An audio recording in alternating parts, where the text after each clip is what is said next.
So so hello and welcome everyone. मैं हूं प्रभात मिश्रा और बात करेंगे इंडिया और पाकिस्तान के रिलेशन और टेंशन के बीच में। सो पाकिस्तान की नेवी थी या नेवल नेवल फोर्सेस बोल दूं, वो इंडिया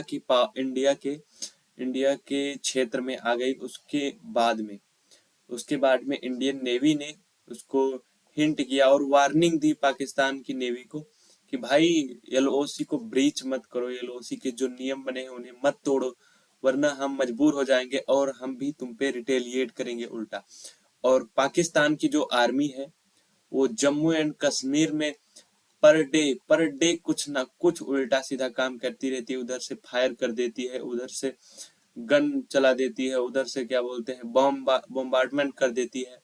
कुछ ना कुछ उसके उल्टे काम पर दिन चल रहे हैं और इस बार तो नेवी ने भी हदें अपनी पार कर रखी हैं। तो इंडियन नेवी ने आज ये हुआ, इसके बाद में उन्होंने नेवी वालों ने चेतावनी दी कि भाई जाओ यहाँ से।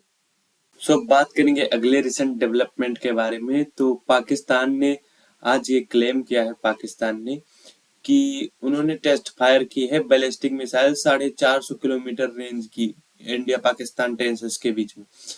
तो क्या इंडिया के पास नहीं, इंडिया के पास भी बैलिस्टिक मिसाइल है।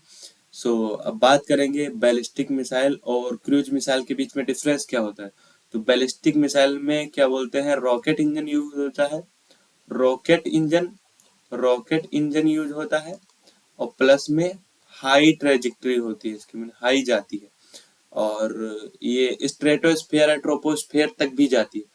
और जो ये क्रूज मिसाइल होती है इसमें जेट इंजन का उपयोग होता है और प्लस में इसकी इसकी जो ट्रेजेक्टरी होती है वो लो होती है, नीचे नीचे जाती है, बादलों की ऊंचाई पे उड़ते हुए जाएगी, पाकिस्तान को हिट कर देगी। कौन सी? Cruise missile. क्रूज मिसाइल अपने यहाँ की कौन सी है? ब्रह्मोस। कौन सी है? ब्रह्मोस क्रूज मिसाइल है अपने यहाँ की। ये रडार के पकड़ में नहीं आती है ब्रह्मोस मिसाइल आसानी से, क्योंकि रडार ऊंची वाली मिसाइलों के लिए, अधिकतर रडार वही के लिए बने होते हैं। और जो बैलिस्टिक मिसाइल होती है वो आसानी से अधिकतर पकड़ जाती है रडार के क्षेत्रों में। ओके।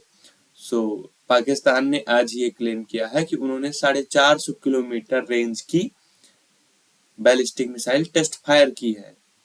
अब बात करेंगे जो दूसरी मेजर डेवलपमेंट आई है, उसमें जो पीओके के रहने वाले लोग हैं उन्होंने मांग की है गवर्नमेंट से कि हम सबको खूब सारा अनाज इकट्ठा करना होगा, जिससे कि जो इंडिया पाक टेंशन चल रहे हैं उनके बीच में उनकी जीविका चलती रहे, उसमें कोई भी परेशानी ना हो। यहाँ पर देखिए बहुत सारे लोग बैठे हुए हैं, ये सब पीओके के लोग हैं जो कि मांग कर रहे हैं अपनी गवर्नमेंट से कि मुझे खाने का भंडारण करने दिया जाए, जिसकी वजह से उनके रहने में या खाने पीने में कोई भी दिक्कत ना हो। बात करेंगे तीसरी मेजर डेवलपमेंट के बारे में, जो कि इंडिया पाकिस्तान टेंशंस में रही न्यूज में। तो पाकिस्तान के पूर्व फॉरेन मिनिस्टर थे ये, बिलावल भुट्टो। इन्होंने रिसेंटली एक्नॉलेज कर लिया है कि कंट्री का पाकिस्तान का टेरर कनेक्शन रहा है, ये टेररिस्टों को फंड कर रहा है। इससे पहले जो कि पाकिस्तान के इस समय डिफेंस मिनिस्टर ख्वाजा आसिफ रह चुके हैं, ख्वाजा आसिफ जो कि पाकिस्तान के डिफेंस मिनिस्टर हैं। इससे पहले इन्होंने एक्नॉलेज किया था एक अमेरिकन जर्नलिस्ट के सामने कि पाकिस्तान टेररिस्टों को फंड कर रहा है। अब इसके बाद बिलावल भुट्टो जी, ये पीपल्स पार्टी के अध्यक्ष भी हैं इस समय, पाकिस्तान की एक फेमस पार्टी है, और इन्होंने अभी आज ही एडमिट किया है कि पाकिस्तान शेल्टर करता है टेररिस्टों को और सपोर्ट करता है। So this was the third major development.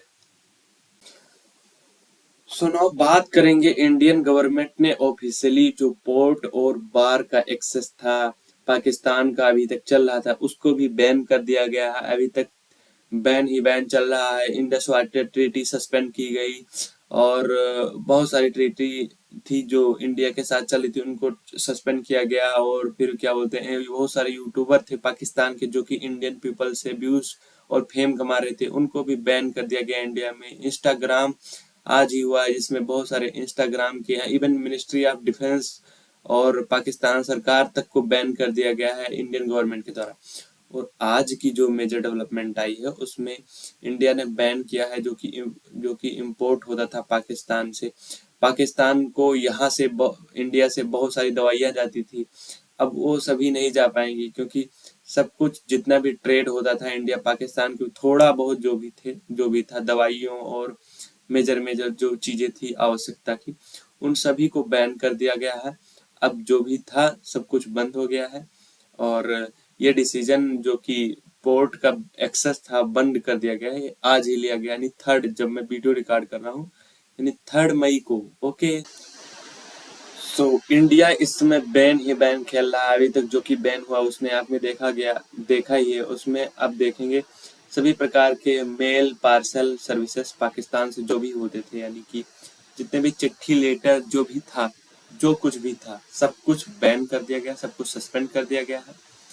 Even Indus water treaty से लेकर के जितना भी पार्सल और कम्युनिकेशन के सिस्टम थे सब कुछ बैन कर दिया गया है, सब कुछ सस्पेंड है। और जितने भी exchange categories of inbound mail and parcel from Pakistan through air and surface routes, तो ये किसने किया है? Ministry of communication by the government of India. तो अब पाकिस्तान के कोई भी जो कि नागरिक हैं वो इंडिया के किसी भी नागरिक को ना तो मेल भेज पाएंगे, ना तो पार्सल कर पाएंगे, ना तो कि इवन किसी भी रूट से, ना एयर, सरफेस एंड वाटर। अब वो इलीगली कर रहे हैं उनकी बात अलग है, लेकिन इंडिया ने पाकिस्तान को जो गवर्नमेंट के द्वारा ऑफिशियली सब तरीके से सस्पेंड कर दिया है। ये थी last strike by the India. Okay, we will met in the next video. Till then take care, bye bye, thank you.